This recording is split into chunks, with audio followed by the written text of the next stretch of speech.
being a mom sometimes can be hard. I'm currently a mom of two boys. One's 7, one's 4 months now. The beautiful 4. And I gotta say this. I know people are probably tired of this video of moms saying how hard it is. And trust me, I love being a mom some days, but there are days where I just want to lose my goddamn mind. Especially with the 7-year-old. We just attended a parent teacher meeting regarding him and his ADHD and autism issues. And this one wasn't so bad. The ones in the past have been absolutely terrible, where you're sitting there and you're like, I know my kid has issues, but let's work together. And the teacher's like, no, this is what we're going to do. We're going to put him in a sensory room. We're going to give him a bouncy chair. We're going to do all these things. But it doesn't actually get to the issue when your child has issues. They just kind of whitewash it with, we'll give them a sensory room and all that. This meeting wasn't so bad though. This time we're like, okay, what can we do to make your child get better in class? Help him focus, help him get some of his stresses out. And it was nice because we can give suggestions, like he loves music, so we're going to give him a little MP3 player of his favorite songs. Bob Marley, Three Little Birdies, is one of his all-time favorites, and it's actually the song that relaxes him. He also likes No Roots. His stepdad and I, we're super tired of No Roots. That song just drives us up the wall. But it was nice to finally say, hey, can he have a fidget cube? Not a fidget spinner. Those things are ridiculous, and I don't think they help with ADHD at all. But he has a fidget cube, which will maybe help him sit there when he's anxious instead of chewing his shirts and his fingernails down to nothing, which is nice. We're also talking about maybe letting him have a class friend, so that way he's not taking a break on his lunchtime and being alone, because we don't think being alone is the best thing for him. We also talked about getting him into occupational therapy, which is a huge step forward coming from Alberta to Ontario. Alberta is so vastly different with their healthcare. It's very behind when it comes to child's development because it's a waiting period. Where here, the teachers are willing to work with you and say, hey, he needs occupational therapy, and possibly we need to start setting up an IEP plan. This is a huge relief when we have sat in Alberta and got, I'm sorry, occupational therapy will take 9 months for someone to call you.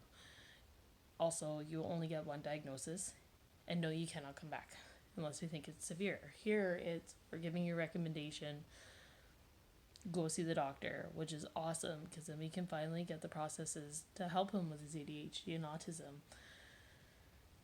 Going back to why that makes parenting tough with a kid that has needs, it makes you exhausted.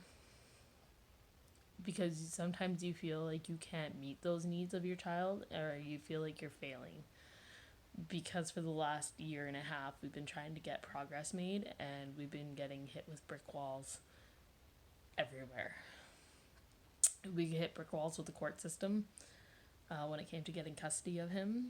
He didn't have that foundation to have a good life in the beginning, because he was bounced back and forth from his dad's home to my home, 2 weeks here in Edson, 2 weeks in Red Deer, and it just was so tiring. And then it turned out that I had him for half a year, and he would be gone for a whole month at his dad's, which changed his routine and was absolutely detrimental to his ADHD and autism, because they didn't want to acknowledge that he had issues, which made it hard to co-parent, because we knew there was a problem, and their way of resolving it was yelling at him. So he has really low self-esteem, and it's taken us a long time to try and build on those esteem issues and try to tell him that, no, you are a good kid and we love you. And I know that is going to take a very long battle to get him where he needs to be, where he's happy and he has good self-esteem and he is great in school. And that came down to us also medicating him and I battled with the idea of medicating him. I had a lot of opinions from family, friends saying, no, you cannot medicate him, it won't make a difference. Until one day he had the worst freak out. There was yelling, there was screaming, there was slamming doors, there was a lot of crying. It was honestly one of the roughest days of our life as parents. I felt horrible at the end of the day because I had said things out of anger that I wish I didn't, and I wish I had calmly assessed it, but I couldn't because I didn't know how to talk him down. I didn't know how to talk myself down, which made parenting really difficult. And he finally got into a really good doctor, Dr. Vester in Red Deer, Alberta. He was a godsend. Because when we took him to his appointment, he basically said, your child needs medication. Let's try it. If it doesn't work, come back. Let's work on options. But you got to work with me and you got to work with your child. Honestly, to Dr. Vester in Red Deer, I give you like a 10 out of a 10 because you have made our life and Trav's life 10 times better than what it was going to be without the bifenton. We'll get more onto that later as videos progress. Anyways, he started his ADHD medication and we're still in the process of treating his autism. Which is really tough because I've never dealt with autism. His stepdad has never dealt with autism. It is like a completely new world to deal with that and to assess it. So anyways, he's on the bifenton, he's doing better in school, he's focusing, he's a lot happier, he is making friends finally, he is getting awards in school that in a million years I would have never said he would have gotten awards. So honestly, the bifenton is wonderful. And I fought with myself for so long to give it to him. And I'm not going to say it's going to work for every child. I'm not going to say that children with ADHD have to take the bifenton. I'm sure there's other ways of dealing with it. This is our way of finally getting him into a happier life. And I feel like a horrible mom when I have to justify that to people outside of it.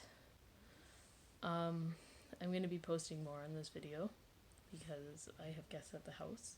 But I wanted to say to those moms that are struggling right now with giving their kids medication or struggling with ADHD and autism, to hang in there. I'm hanging in there.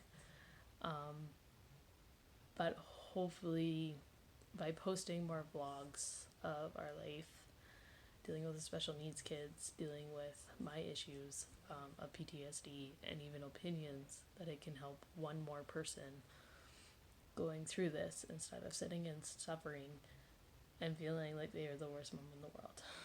I hope you have a great day, and thank you for watching.